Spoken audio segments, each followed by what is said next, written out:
Jawab Raffi.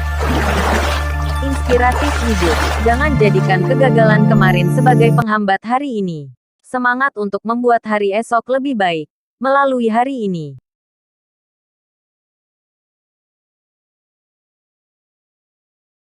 Ingin kukatakan sesuatu. 299. Hadiah harga selangit dari Sean.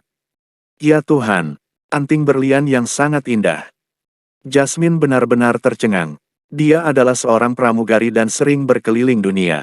Dia juga pernah ke toko-toko mewah di seluruh dunia. Namun, bahkan seorang gadis berpengetahuan luas seperti dirinya tercengang ketika melihat anting-anting ini. Jasmine belum pernah melihat anting-anting berlian yang keindahannya begitu menyesakkan seperti ini. Dua anting berlian ini, yang satu berwarna biru, sementara yang satu berwarna merah muda. Jasmine tidak bisa menahan diri untuk tidak mengulurkan tangannya yang ramping, mengambil salah satunya, kemudian terus menghela napas tanpa henti. Cantik sekali. Melihat tatapan obsesif Jasmine, Sean tersenyum. Sepasang anting-anting ini adalah hadiah yang tidak dapat ditolak oleh wanita manapun. Sean menjelaskan, dua anting berlian ini disebut Apollo dan Artemis. Dewi Matahari dan Dewi Malam berbintang. Apollo biru, 14,54 karat dengan bagian dalam yang indah tiada taraf. Artemis merah muda, 16,00 karat, kemurnian. Ini adalah anting-anting berlian berwarna paling mahal di dunia. Jasmine bertanya penasaran, berapa harga anting-anting ini? Yang merah muda mendekati 400 miliar, sementara yang biru bernilai 1 triliun, jawab Sean. Apa? 1 triliun. Tangan Jasmine menjadi sedikit gemetar ketika memegang anting-anting berlian senilai 1 triliun ini. Anting-anting berlian kecil bahkan lebih mahal daripada rumah paling mahal di Surabaya. Hua, aku sangat iri pada kakak. Jasmine sangat serakah. Siapa yang tidak ingin memiliki anting berlian seperti itu? Jasmine memegang lengan Sean, seolah-olah untuk menyenangkannya dan berkata, "Kakak ipar, bisakah aku memakai anting-anting berlian merah muda yang lebih murah itu? Aku mohon." Jasmine terus menggoyangkan lengannya sambil memohon pada Sean. Sosok tubuh Jasmine terlalu bagus. Memegang lengan Sean seperti ini membuat Sean merasa canggung karena bisa menyenggol bagian yang tidak boleh disenggolnya. Asalkan kakakmu mengizinkanmu memakainya, aku tidak masalah, kata Sean. Terima kasih, kakak ipar. Aku tahu kakak ipar adalah yang terbaik. Jasmine memuji dengan gembira. Benar saja, memiliki uang memang bagus. Meskipun tidak menemani pacar, lalu melakukan kesalahan pada pacar dan keluarganya sekalipun, mereka akan dengan mudah memaafkan hanya dengan memberikan hadiah super mahal seperti ini. Sudah. Aku akan memberikan hadiah dan surat cintamu pada kakakku. Tunggu kabar baik dariku. Jasmine dengan hati-hati memasukkan kembali dua anting berlian dengan harga setinggi langit ke dalam kotak, lalu memegangnya di tangannya dan bersiap untuk pergi. Sean mengangguk dan bertanya, "Ngomong-ngomong, di mana kakakmu tinggal sekarang? Apakah dia tinggal di rumah lama kalian atau di hotel?" Surabaya adalah tempat Cynthia dibesarkan, jadi seharusnya dia memiliki rumah di sini. Bahkan jika tidak, Jasmine masih tinggal di Surabaya, jadi Cynthia mungkin juga tinggal bersamanya. "Kakakku tinggal di rumah Om Julius sekarang," jawab Jasmine. "Apa? Dia tinggal di rumah Julius? Mereka tinggal bersama?" Wajah Sean tiba-tiba berubah. Dia sudah dikhianati Gianna berulang kali, jadi dia menjadi sangat sensitif terhadap hal-hal seperti itu. Ketika Gianna dan Sean tinggal bersama, Gianna bahkan masih bisa membawa masuk pria lain. Sementara situasi saat ini, Cynthia tinggal di rumah Julius. Mungkinkah Cynthia sudah tidur dengan Julius karena marah padanya? Jika memang demikian, maka Sean akan sangat marah. Cynthia bisa menyalahkan Sean karena mengabaikannya, atau menyalahkan Sean karena tiba-tiba memiliki dua anak dan membuatnya kesulitan. Namun, dia tidak boleh tidur dengan kekasih lamanya tanpa mengucapkan sepatah kata pun. Ini adalah balas dendam. Jasmine segera menjelaskan, "Oh, bukan tinggal bersama. Om Julius memiliki beberapa rumah di Surabaya. Kakakku hanya tinggal di salah satu rumahnya saja. Om Julius tidak tinggal bersama kakakku. Kamu bisa mempercayaiku sepenuhnya karena aku selalu tidur dengan kakak selama beberapa hari terakhir dan Om Julius tidak pernah datang menginap. Setelah mendengarkan kata-kata Jasmine, akhirnya Sean merasa lega. Dia juga merasa Cynthia tidak mungkin mengkhianatinya. Pasti Cynthia sengaja tinggal di rumah Julius hanya untuk membuat Sean marah dan merasa terancam. Begitulah wanita. Semakin penuh pengertian, akan semakin diabaikan oleh pasangannya. Sebaliknya, wanita yang semakin bermasalah, akan semakin dipedulikan oleh pasangannya. Pada saat ini, Jasmine cemberut dan berkata, "Jangan khawatir, kakak ipar. Kakakku pasti sengaja membuatmu marah. Menurutmu, mana mungkin dia menikahi teman ayah kami yang jauh lebih tua? Sekali lihat saja langsung tahu kalau itu bohong, kan?" Jasmine meyakinkan sambil tersenyum. Namun mendengar penjelasan Jasmine, wajah Sean menjadi serius. Sean setuju mengenai Cynthia yang berpura-pura menikahi Julius. Tapi, alasan yang dikatakan Jasmine sama sekali tidak bisa menenangkannya. Itu karena sejak 10 tahun yang lalu, Julius bukan hanya tetua bagi Cynthia dan Jasmine. Dia sudah menyentuh Cynthia waktu itu. Jasmine yang naif masih tidak tahu bahwa Cynthia pernah dipelihara oleh seseorang yang disebut sebagai Om Julius ini. Namun, Cynthia tidak pernah membahas masalah ini. Karena Sean tidak bisa memberitahu Jasmine, dia pun tidak mengatakan apa-apa. "Hati-hati di jalan. Aku akan menyuruh seseorang untuk mengantarmu kembali." "Iya, iya. Sampai jumpa. Berdandanlah yang keren dan tunggu kabar baik dariku." "Oke." Dengan adanya jaminan dari Jasmine, akhirnya Sean bisa menghela napas dan merasa lega. Selanjutnya, dia hanya perlu menunggu Jasmine mengatur pertemuan mereka berdua. Tanda pisah, tanda pisah, tanda pisah. Tidak lama kemudian, John sendiri yang mengantar Jasmine ke perumahan Aegean Sea Ville tempat Cynthia tinggal. Area perumahan ini bisa dibilang sebagai area hunian mewah papan atas di Surabaya. Area perumahan ini dikenal sebagai area konglomerat ke-9 di dunia, dengan area yang terkenal rindang dan sejuk. Bisa dibilang area ini merupakan area perumahan terbaik di Surabaya. "Terima kasih, Kak John. Sampai di depan pintu saja. Penjaga di sini ketat, jadi mobil tidak bisa masuk. Aku pergi dulu." Jasmine tersenyum dan melambaikan tangan pada John. "Hati-hati, Nona. Jika ada sesuatu, silakan hubungi saya kapan saja," kata John dengan penuh hormat. "Haha, oke." Jasmine tersenyum. Ini pertama kalinya dia diperlakukan dengan begitu terhormat. Dia merasa para anak buah Sean ini sangat menarik. Meskipun Julius dan Sean sama-sama kaya, jelas terasa bahwa pihak Sean lebih hebat. Begitu kembali ke rumah, Jasmine berseru, "Kakak, aku kembali." Terdengar Jasmine memanggil, namun Cynthia yang jelas-jelas berada di ruang tamu tidak menjawabnya. Saat berjalan mendekat, dia baru mendapati Cynthia rupanya sedang mengenakan headset tanpa kabel di telinganya. Jasmine melepas headset Cynthia, lalu melirik ponsel Cynthia dan berkata, Kakak berlatih bahasa Inggris lagi. Kenapa kakak sangat suka belajar bahasa Inggris akhir-akhir ini? Sebenarnya dengan level bahasa Inggris kakak ini, kakak sudah bisa bepergian ke luar negeri. Bisa berpergian dan mengobrol dengan orang asing saja sudah cukup." "Oh, aku tahu.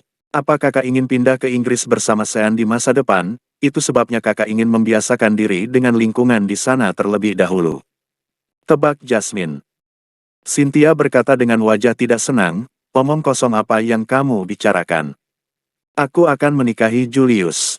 Jangan menyebut Sean lagi." Jasmine tersenyum. Dia tahu masih ada Sean di hati Cynthia, jadi dia menyerahkan kotak hadiah anting-anting berlian di tangannya pada Cynthia. "Ini. Apa itu?"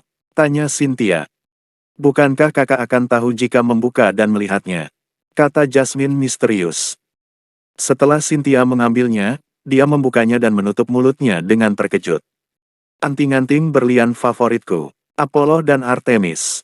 Siapa yang memberikannya?" Jasmine berkata sambil tersenyum, "Tebak." "Julius?" tanya Cynthia. Jasmine menggelengkan kepalanya, "Salah. Itu dari laki-laki yang paling kamu cintai."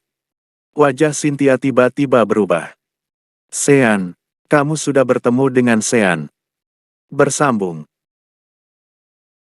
Ingin kukatakan sesuatu. 300. Kerasnya hati Cynthia. Jasmine tertawa. Haha, kakak bahkan masih bilang ingin putus dengan Sean. Tapi, begitu bilang laki-laki yang paling kamu cintai, kakak langsung menyebut nama Sean. Jelas-jelas kamu paling mencintai Sean dan bukan Om Julius, Kak. Ekspresi Cynthia terlihat canggung. Penampilannya jauh lebih kurus dan kuyu daripada ketika dia berada di Banten sebulan yang lalu. Namun, ini tetap tidak mempengaruhi kecantikannya. Karena tidak menggunakan riasan, wajah Cynthia tampak polos, tetapi auranya yang elegan membuatnya terlihat menyedihkan. Dia tidak memiliki tampilan mendominasinya di masa lalu dan terlihat seperti seorang wanita yang menyedihkan. Jika Sean melihatnya seperti ini, pria itu pasti akan memeluknya dan merawatnya sepanjang malam. Cynthia sangat marah. Bukankah aku sudah pernah bilang sebelumnya? Kamu tidak boleh bertemu dengan Sean lagi. Kamu tidak boleh menghubunginya lagi. Apa kamu anggap perkataanku hanya angin lalu saja? Jasmine meraih tangan Cynthia dan berkata dengan manja, "Aduh, Kak. Jangan marah begitu. Bukankah ini karena Sean sudah datang ke Surabaya, tapi tidak bisa menemukanmu? Kakak sendiri tidak menjelaskan dengan jelas masalah putus dengannya, jadi aku khawatir dia tidak bisa menerimanya. Aku baru saja bertemu Kak Sean dan dia menceritakan semuanya padaku. Dia bilang, dia tahu kamu marah karena masalah anak-anaknya," kata Jasmine lagi. Jasmine menjelaskan, dia meyakinkanku bahwa kamu tidak perlu merawat anaknya dan tidak harus menjadi ibu tiri. Putra mantan istrinya akan dijemput keluarganya, sementara putrinya yang berusia 3 tahun di Bogor akan dibesarkan ibunya sendiri. Selain itu, dia bilang, dia ingin memiliki 2 anak lagi denganmu. Harta warisan dan sebagainya juga akan membuat mereka aman dan terjamin selama sisa hidup mereka. Kak, aku lihat sikap Sean sangat tulus, jadi tolong maafkan dia. Jangan marah padanya. Jasmine berusaha meyakinkan, namun Cynthia tetap teguh pada pendiriannya. Aku dan Sean tidak mungkin bersama dan ini tidak ada hubungannya dengan kedua anak itu. Jasmine bertanya keheranan, tidak ada hubungannya dengan kedua anak itu. Kakak bukan putus dengannya karena takut menjadi ibu tiri anak-anak itu. Jasmine merasa sangat bingung. Sebenarnya, berdasarkan pemahaman Jasmine, mengenai karakter kakaknya, dia juga merasa Cynthia adalah orang yang murah hati. Sejak awal, kakaknya ini sudah mengetahui tentang Giana yang hamil anak Sean. Dari 2 anak Giana, bahkan salah satunya adalah anak Sean. Jika Cynthia benar-benar keberatan, dia pasti sudah putus dengan Sean sejak lama dan tidak mungkin menerima lamaran Sean. Jasmine yang tidak mengerti pun bertanya, kalau bukan karena anak-anaknya, lalu kenapa putus? Apakah karena akhir-akhir ini dia tidak menemanimu? Biar aku beritahu kakak tentang ini. Ada begitu banyak masalah yang terjadi pada Sean baru-baru ini.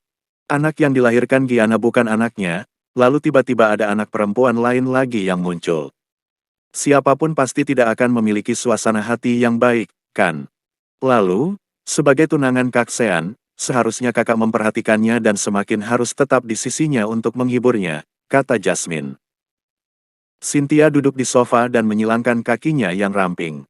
Bukan karena ini. Jasmine juga duduk.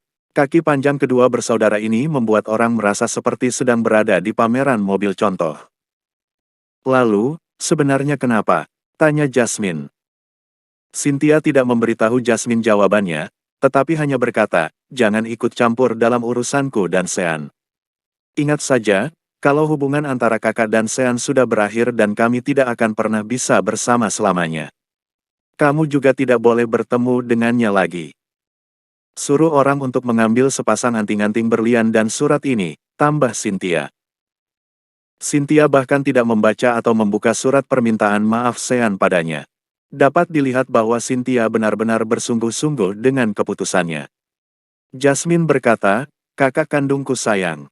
Siapa yang mau kakak suruh mengirim sepasang anting-anting berlian ini? Sopir kakak, perempuan kecil perusahaan Best Express itu. Apa kakak tahu berapa harga anting-anting ini? 1,4 triliun. Apa kakak tidak takut orang lain akan membawanya kabur?